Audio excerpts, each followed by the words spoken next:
Ya, selamat sore sekali lagi untuk kita semuanya. Pada kesempatan ini saya akan memaparkan pekerjaan saya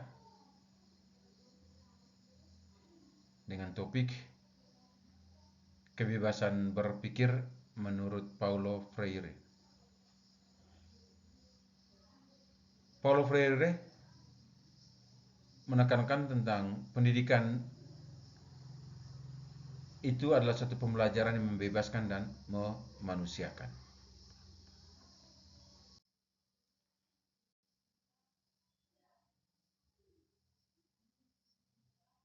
Paulo Freire sangat-sangat tidak sependapat dengan konsep pendidikan dengan gaya bank. Ya.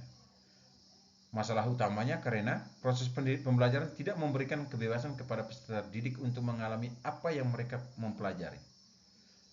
Pembelajaran lebih berpusat pada guru dan siswa sebagai penampung informasi pasif. Dampak negatifnya bahwa kondisi ini akan menyebabkan ketergantungan intelektual dan melemahkan kemampuan berpikir siswa. Pendidikan mengekang kebebasan berpikir dan mematikan kesadaran kritis manusia. Nah, ini yang dikatakan sebagai pendidikan gaya bank. Ya.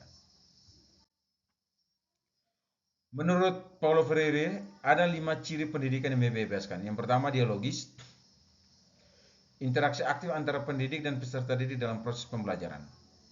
Yang kedua, kritis dan reflektif, melatih kesadaran berpikir kritis terhadap realitas sosial dan menganalisis sebab akibat. Yang ketiga, humanistik, membebaskan manusia dari belenggu ketidaktahuan, ketidakadilan, dan ketertindasan. Yang keempat, kontekstual, pembelajaran dimulai dari realitas konkret siswa dan lingkungan sosialnya. Dan yang keenam, transformasional. Pendidikan selalu menghasilkan perubahan posisi peserta didik.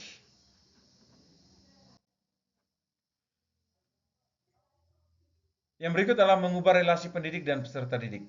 Pendidik dan peserta didik harus menjadi teman diskusi yang setara dalam mencari pengetahuan. Karena menurut Paulo Freire mengatakan bahwa pendidik bukan pemilik pengetahuan, akan tetapi satu penyerta dalam mencari kebenaran bersama peserta didik. Sehingga dalam proses pembelajaran kita melihat bahwa guru harus memulai dengan suatu pertanyaan-pertanyaan pemantik berbentuk pertanyaan terbuka yang dapat membuka wawasan dan pikiran siswa untuk menggali dan mencari tahu apa maksud dari pertanyaan itu.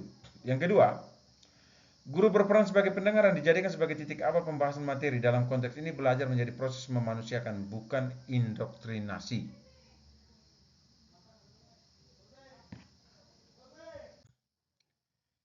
Yang berikut adalah mengembangkan kesadaran berpikir kritis dan kreatif. Menurut Paulo Freire, bahwa mengembangkan kesadaran berpikir kritis dan kreatif seperti kebebasan menganalisis, peserta didik diberikan kebebasan menganalisis, meneliti, dan mengaitkan suatu konsep dengan konsep lain. Menggunakan proyek pembelajaran, konsep proyek dan penelitian sederhana melatih peserta didik untuk berpikir kritis dan kreatif. Model yang berikut adalah menggunakan debat aktif. Debat dalam proses pembelajaran mengasah kemampuan argumentasi dan analisis kritis peserta didik.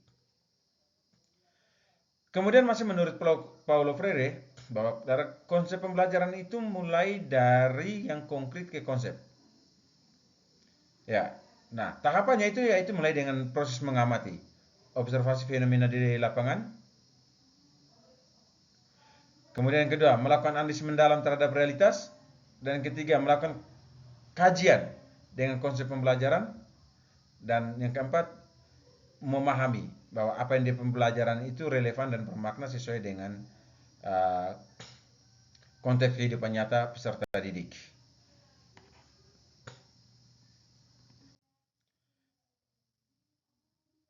Yang berikut adalah menggabungkan refleksi dan aksi.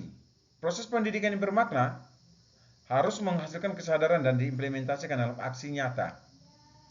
Refleksi tanpa aksi adalah pemikiran kosong, sementara aksi tanpa refleksi adalah aktivitas tanpa makna.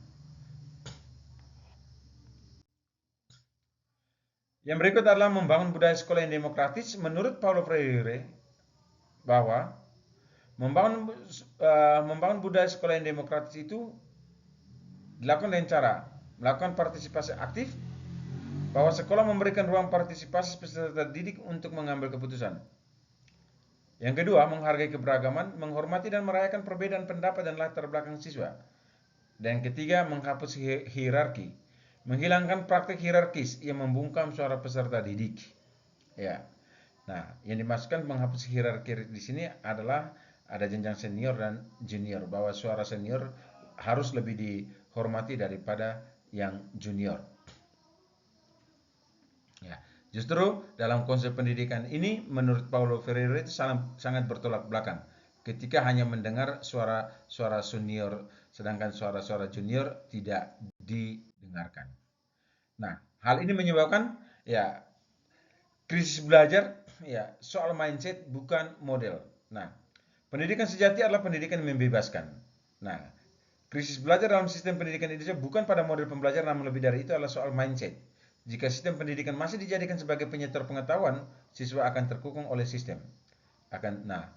Prinsip merdeka belajar diterapkan saat ini telah memberikan kebebasan kepada peserta didik untuk belajar lebih leluasa dengan konsep merdeka belajar yang sangat relevan dengan konsep pendidikan yang membebaskan. Relevansi dengan profil pelajar Pancasila, berpikir kritis dan kreatif, menganalisis dan memecahkan masalah dengan cara yang inovatif, gotong royong, semangat kolaborasi dan kerjasama dalam pembelajaran, beriman dan berakhlak mulia, pendidikan yang memanusiakan manusia dan nilai luhur, dan kemandirian belajar, bahwa pembelajaran berbasis dialogis dan pengalaman nyata. Konsep pendidikan Paulo Freire yang membebaskan sangat relevan dengan penguatan proyek profil pelajar Pancasila dalam mewujudkan proses pendidikan Indonesia yang lebih transformatif.